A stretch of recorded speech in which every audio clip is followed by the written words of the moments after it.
Hello दोस्तों, राधे राधे। कैसे हैं आप लोग? उम्मीद करती हूँ कि आप लोग अच्छे ही होंगे। मैं भी ठीक हूँ। तो आज का मेरा टॉपिक है दोस्तों कि हम कम खर्चे में अपने कि हम अपने घर के खर्चे कैसे बचा सकते हैं। तो आइए चलते हैं। तो बस मैं आपको बस यही कहना चाहती हूँ कि मैं उन मिडिल क्लास वाली हाउस वाइफ को बोलना चाहती हूँ कि हम लोग इतना तो अफोर्ड नहीं कर सकते कि हम अपने घर में काम वाली लगाएं और मतलब काम वाली को सैलरी दें। भाई, जो लोग कर सकते हैं उनके लिए ये वीडियो नहीं है, लेकिन जो नहीं कर सकते ये वीडियो उनके लिए है। उनके लिए भी है कि हम लोग अपने पति की या अपने माता पिता की कैसे हेल्प कर सकते हैं। जिसकी शादी नहीं भी हुई है और जो घर में अपने हैं, तो वो बेटियां भी इस काम को कर सकती हैं, क्योंकि हमें करना चाहिए। तो यही है कि भाई, मान लीजिए, आप हिसाब लगा लीजिए कि अगर मैं बर्तन धोने वाली को 2,000 रुपये देती हूँ और झाड़ू लगाने वाली को 2,000 रुपये देती हूँ, 4,000 हो गए। कपड़े धोने वाली को 2,000 देती हूँ, 6,000 हो गए। उसके बाद अगर बच्चे संभालने वाली को मैं 5,000, बहुत छोटा सा अमाउंट लगा रही हूँ दोस्तों। वैसे तो आप बड़े लोगों से पूछिए जिसके बच्चे मतलब जो जॉब वाले हैं, जो हाई फाई सोसाइटी के लोग हैं, उनके बच्चे जो संभालने आती हैं तो वो कितने रुपए देती होंगी। तो बच्चे के जब बच्चा पैदा होता है तब भी, उसके बाद भी सारा कार्य हम लोग ही करते हैं दोस्तों। तो हम कितने पैसे बचा लेते हैं। तो इसीलिए हमें छोटे छोटे काम करके अपने पति की मदद करनी चाहिए और अपने मम्मी पापा की मदद करनी चाहिए। और अपना काम करने में मतलब अच्छा भी लगता है, और खुद का काम स्वयं करो ना तो साफ़ सफाई का भी ध्यान रहता है। मैं ये देखिए, जो नहीं कर पाता उसकी मजबूरी है। जैसे कोई जॉब वाला है या किसी को बीमारी है, कुछ है, उसकी मजबूरी है। मैंने उसके लिए ये वीडियो नहीं बनाई है। लेकिन जो स्वस्थ है, जो काम करना नहीं चाहता, घर में खाली बैठा है, उसके लिए मैंने ये वीडियो बनाई है। प्लीज़ आलस छोड़ें और अपना कार्य करें। बहुत ही अच्छा लगता है कार्य करने में। हमारी बचत भी होती है और हमारा स्वस्थ भी, शरीर जो होता है वो स्वस्थ रहता है। हमें कोई जिम विम जाने की ज़रूरत नहीं पड़ती, क्योंकि हमारे घर में ही एक्सरसाइज हो जाती है। अरे, हम अपनी माँओं को देख लें, माँओं से सीखें कि हमारी माँओं ने कितना काम किया था। हम तो कुछ भी नहीं, हमें तो सारी फैसिलिटी मिलती हैं। लेकिन हमारी मम्मियाँ जो थीं, उनको तो कोई फैसिलिटी नहीं मिलती थी। आटा वो खुद पीसती थीं चक्की से, मैंने खुद देखा है। कुएं से पानी भरती थीं, और 2 नहीं 5-5 बच्चे होते थे, 6-6 बच्चे होते थे, उनको संभालती थीं। कोई नहीं जूता था। सारा 20-20, 25-25 लोगों का खाना बनाती थीं हमारी मम्मियाँ। कपड़े हाथ से धुलती थीं इतने लोगों के। और तो और कच्चे घर होते थे, उसको लीपती थीं गोबर से। सोचिए कितना स्ट्रगल करती थी हमारी मम्मियाँ लोग। तो हम भी तो उनके ही अंश हैं ना। तो हम जब उनके अंश हैं तो क्या हम कुछ नहीं कर सकते?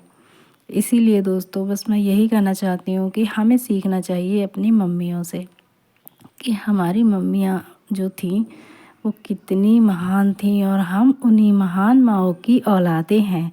तो इसीलिए हमें सारे कार्य अपने आप करने चाहिए और अपने घर की आर्थिक स्थिति को सुधारना चाहिए। ये चीज़ तो मोदी जी भी कह रहे हैं। अभी जो विश्व युद्ध मतलब लड़ाई चल रही है, विश्व युद्ध नहीं, सॉरी, जो लड़ाई चल रही है, तो अभी कितनी दिक्कत हो गई है डीजल की, पेट्रोल की, गैस की। तो वो ये हर चीज़ मतलब बता रहे हैं कि परिस्थिति का कोई पता नहीं, कब कैसी परिस्थिति आ जाए, आप लोग समझ सकते हैं। ज़रूरी नहीं कि हम हमेशा पैसे वाले ही रहें। हमें हर कार्य आना चाहिए, हर काम सीखना चाहिए, और हमें अपनी सेविंग खुद करके रखनी चाहिए अपने आने वाले समय के लिए, अपने बच्चों के लिए, जो हमें दिक्कत ना हो। अब बताइए, अब सेविंग अगर नहीं करेंगे तो हम आने वाले, अगर क्या पता लड़ाई इधर भी हो जाए तो कैसे संभालेंगे। इसीलिए वो बोल रहे हैं कि सोना मत खरीदो, पैसे वेस्ट मत करो, कहीं घूमने मत जाओ इस बार, अपने पैसे बचा के रखो। गैस नहीं मिल रही है तो चूल्हे पे खाना बनाओ, कैसे भी खाना बनाओ, लेकिन गैस को बचाओ। जब कोई चीज़ बाहर से नहीं मिल रही है तो वो बना लेने की तो है नहीं। ये बात तो आप लोग भी जानते हैं। तो अगर जिसको चूल्हे पे खाना नहीं बनाना आएगा, सोचिए कैसे बनाएगा। इसीलिए हमको ये चीज़ पहले से सीखनी चाहिए। भाई पेट तो भरना है तो किसी न किसी चीज़ से तो खाना ही पड़ेगा। इसीलिए हमें अलर्ट हमें पूरा मतलब अलर्ट रहना चाहिए अपनी ज़िंदगी में कि आने वाला संकट जो है हम पे भारी ना पड़े और हम उससे लड़ सकें। इसीलिए मैं ये ज़्यादा लंबा चौड़ा टॉपिक नहीं देना चाहती दोस्तों, आपको बस यही बताना चाहती हूँ कि आर्थिक स्थितियाँ ऐसी आ जाती हैं कभी कभी कि हमें मतलब सारी चीज़ें अपने हाथों से करनी पड़ती हैं। अगर हम अपने पहले से ये चीज़ें धीरे धीरे करेंगे तो हमें इतनी दिक्कत नहीं होगी दोस्तों। अब ज़्यादा दूर का एग्जाम्पल नहीं देती मैं दोस्तों, आप इतिहास को उठाकर देख लीजिए। हमारी माता सीता थीं, एक राजकुमारी थीं और शादी करके कहाँ आई थी, राजमहल में। एक राजकुमारी राजा जनक की पुत्री जो चरण रखे तो फूल ही फूल, फूलों पे चरण रखे, उसको क्या ज़रूरत थी काम करने की। लेकिन फिर भी माता सीता ने सारे काम सीख रखे थे, खाना बनाना सारे काम सीख रखे थे। उनकी माँ ने उनको सारे काम सिखाए थे क्योंकि उनको पता था कि परिस्थिति क्या आ जाए कुछ पता नहीं। और देखिए 14 साल वन में काट के गईं। कोई साधारण स्त्री, कोई साधारण हाई फाई स्त्री जो होगी वो वन में 14 साल काट देगी। कैसे उनने 14 साल काटे, किस परिस्थिति में काटे, आप लोग समझ ही सकते हो। तो इसीलिए हम ये नहीं कहते कि हमें वन में जाना है कि 14 साल काटना है। एक मैंने एग्जाम्पल दिया आप लोगों को कि हमें हमेशा तैयार रहना चाहिए अपनी परेशानियों के लिए, ताकि हम अपनी आर्थिक स्थिति को सुधार सकें तो और अपनी बचत को कर सकें। बचत का मतलब हमारी आर्थिक स्थिति, हमारे पास जो मतलब बचत है, जो पैसे हैं उसको हम संभाल के रखें, हर चीज़ को संभाल के रखें। एक हाउसवाइफ अपने पति के बहुत सारे पैसे बचाती है, सुबह से उठ के रात तक वो बहुत पैसे बचाती है। ये बात तो हर पति को समझनी चाहिए इस चीज़ को। कुछ पति होते हैं वो नहीं समझते इस चीज़ को, लेकिन समझनी चाहिए कि मेरी जितना मैं बाहर कमाने जाता हूँ उतना ही काम मेरी पत्नी घर में करती है। मान लीजिए आप बाहर कमाने चले गए, आपकी पत्नी ना करे घर में काम, तो आपको अगर 50,000 भी मिल रहे हैं ना तो वो आपके बचेंगे नहीं। ठीक है, तो ये पूरा सहयोग आपकी पत्नी ही दे रही है। तो इस चीज़ को समझना चाहिए कि जो जो हम छोड़ के आए हैं वो किसी जॉब से कम नहीं है। सुबह उठते हैं झाड़ू पकड़ते हुए, ठीक है, झाड़ू लगाते हैं, फिर किचन में घुस जाते हैं, नाश्ता तैयार करते हैं, लंच तैयार करते हैं, बच्चों का टिफ़िन, बच्चों को तैयार करना, ठीक है, फिर स्कूल भेजना, पति को ऑफिस भेजना, उनका लंच देना। उसके बाद में पूरा 1-1.5 घंटा लगता है, सब चले जाते हैं। उसके बाद में खुद को चाय वाय थोड़ी बहुत पीना, उसके बाद फिर झाड़ू लगाना, सारे बिस्तर कपड़े सब समेटना, फिर पोछा लगाना, फिर दोपहर का लंच तैयार करना, ठीक है, दोपहर का लंच बना के फिर बर्तन धोना, उसके बाद कपड़े धोना। कितने काम होते हैं। जब तक वो लोग अपना काम करके आ जाते हैं तब तक हम लोगों का काम ख़त्म नहीं होता।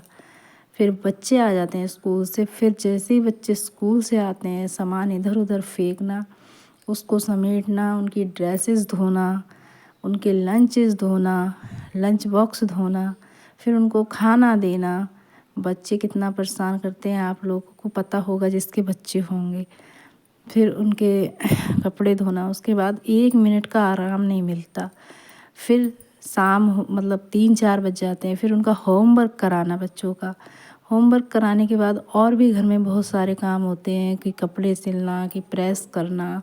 ये छोटे छोटे काम तो बहुत होते हैं कि जैसे गेहूँ पिसाना है तो उसको तैयार करना, चावल फटकना, बहुत सारे काम होते हैं छोटे छोटे। उनको तो मैंने गिनाया ही नहीं। गृहस्थी के सारे काम औरतें करती हैं। उसके बाद शाम का खाना, फिर शाम हो जाती है, पूजा पाठ जो भी है, फिर शाम का खाना। उसको सोते सोते सुबह से उठ के सोते सोते उसको 9-10 बज जाते हैं। बस वही रात होती है जो उसको थोड़ा चैन मिलता है, एक हाउसवाइफ हो या कोई भी हो। पूरे दिन वो चलती रहती है। तो बताइए आप कि जॉब वाले से ज़्यादा काम करती है कि नहीं करती है। इसीलिए अपनी बीवियों की इज्जत करें, उनको प्यार दें, सम्मान दें।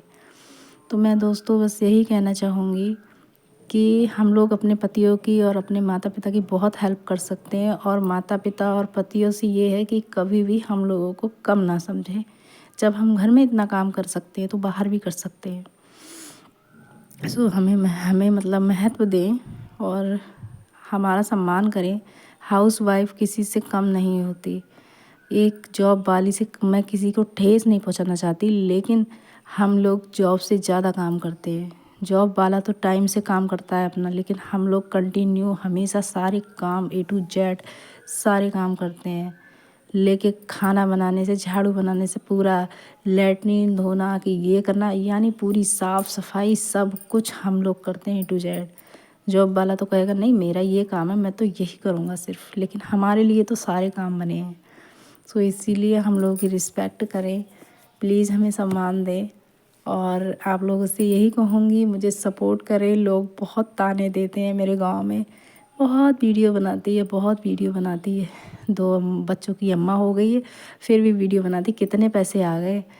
भाई मुझे बहुत ही बुरा लगता है, लेकिन क्या ही करूँ। मैंने भी ठान लिया है कि मेरी किस्मत कभी ना कभी तो रंग लाएगी। आप मेरी फैमिली हो, बस आप लोग ही मुझे सपोर्ट कर सकते हो दोस्तों।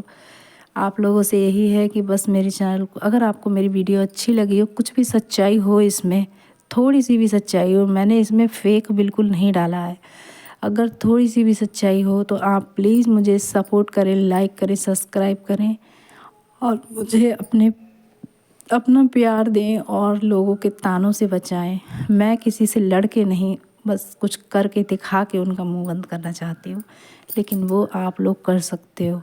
आप लोग ही मेरी मदद कर सकते हो। आपका एक क्लिक, आपका एक कमेंट, आपका एक शेयर मुझे पूरी ज़िंदगी की खुशियाँ दिला सकता है। मुझे क्या, मेरे जैसी हाउसवाइफों को आप लोगों का सपोर्ट ही हमें खुशियाँ दिला सकता है।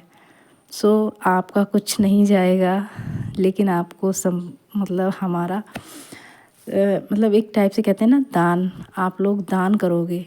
पैसे से ही दान नहीं होता, इस चीज़ का भी दान बहुत बड़ा होता है।